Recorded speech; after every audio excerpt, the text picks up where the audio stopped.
Sometimes you'll hear a clunk or some kind of rubbing in your steering, and one solution for that is to push this lever down so you can change your telescopic steering angle, and then you look under here and this is the steering, the pinion part, and as you can see it goes up and down when you bring out the telescopic steering.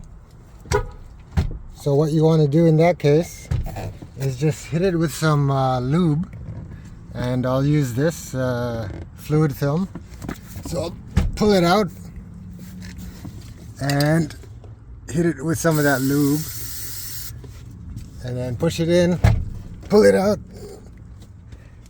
and then after that, well, push it in, pull it out. After that, that should solve your problem.